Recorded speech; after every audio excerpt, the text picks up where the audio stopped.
Every Debate on Pausing AI by Scott Alexander, March 25th, 2026. Supporter. America needs to start talking to China to come up with a bilateral agreement to pause AI. The agreement would need to be transparent, mutually enforceable, and... Opponent. We can't unilaterally pause AI. China would destroy us. As I said, we need to start negotiating a bilateral agreement so that both sides will... You fool. Don't you know that while we unilaterally pause AI, China will be racing ahead and using their lead to erode our fundamental rights and freedoms? How could you be so naive? Look, I promise this is about negotiating for a mutual pause. We don't think a unilateral pause would work any more than you would, but we think that if we negotiate... And while we unilaterally pause, do you think China will just be twiddling their thumbs, doing nothing? Obviously not. This is about ceding the future to our rivals. I get the feeling you're not listening to me. Just like China won't listen to us when we ask them nicely not to destroy us with the advanced AI they developed while we unilaterally paused like chumps. Okay, let's back up. Is your problem that you don't think China would agree to a pause in negotiations? Because we've actually had some pretty successful low-level discussions with Chinese scientists, and they're losing the race, so their incentive to pause is stronger than ours. Xi has expressed some concern about the risks of AI and the importance of alignment. Nothing super strong, but more than our government has done. We agree it's not obvious that China would agree to pause, but we think we should get the offer out there, and maybe work on a preliminary framework that we could use to pause later, if we got a warning shot and both of our governments became more amenable. No, my problem is that you want to unilaterally pause while China rushes forward. That's dangerously close to treason. Or is your problem that you don't trust China to stick to an agreement, once signed, because we agree that an agreement has to be mutually transparent and enforceable? We have some ideas for how we could have a light-touch approach to monitoring Chinese data centers.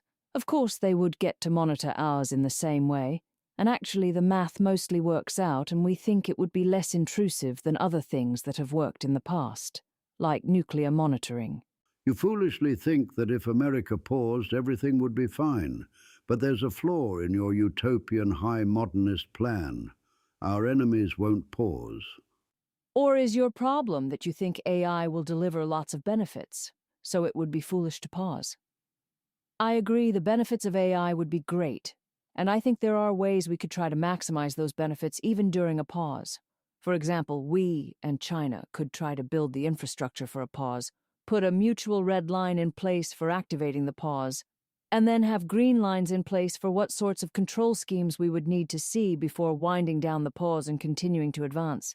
It wouldn't be a total stop on AI improvement so much as an attempt to do it in a monitored way with the US government, Chinese government, and scientific community all having input.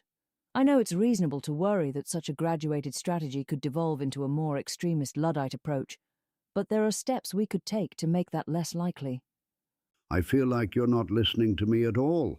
The problem is that while you frolic in your hippy-dippy flower world of unilateral pauses, China races ahead to the prize. Or is your problem that you're worried about the economic consequences of getting rid of existing chatbots? Because a pause would just mean that China and ourselves slow down training new AIs. Inference, running the kinds of AI that people use now, could keep going ahead as planned in both countries. But what about China? While we pause training, they would train faster than ever. I'm getting exasperated here. There are lots of reasons to be worried about an AI pause, starting with the possibility that China wouldn't agree to it, or that they might agree but then secretly defect against us by trying to get around the agreement. I'm excited about debating those concerns with you, but it seems like we can't get past you asserting that I want a unilateral pause, which just isn't true. Almost nobody wants a unilateral pause. Pause AI, the biggest activist group in this area, says, "We are primarily asking for an international pause, enforced by a treaty. Such a treaty also needs to be signed by China." Eliezer Yudkowsky, the most famous pause proponent, writes in his book that the goal is not to have your country unilaterally cease AI research and fall behind. It is to have enough major powers express willingness to halt the suicide race worldwide, that your home country will not be placed at a disadvantage if you agree to stop climbing the AI escalation ladder. David Kruger, the keynote speaker at the recent round of AI pause protests, said, It's actually quite simple. First, company leaders agree to a conditional pause, then US and China agree to a conditional pause, then international pause. Notice how no step here involves US unilaterally pauses.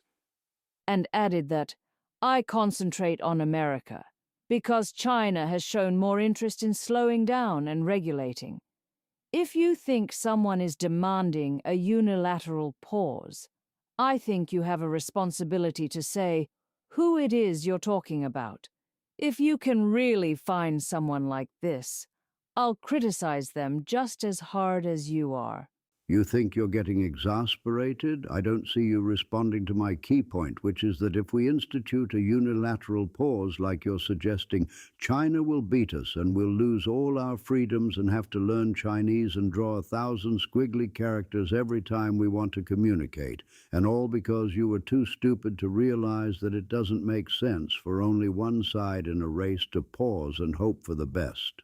Forget it. This debate is over. See, it's just like you to unilaterally declare this debate over. You don't realize that even if you want to pause the debate, I can just keep speaking. Exactly what I would expect from a gullible fool who want to cede the AI race to China by pausing unilaterally. What you don't realize is that while we pause, Chairman Xi will be faintly, barely audible. Hey, who cut my mic?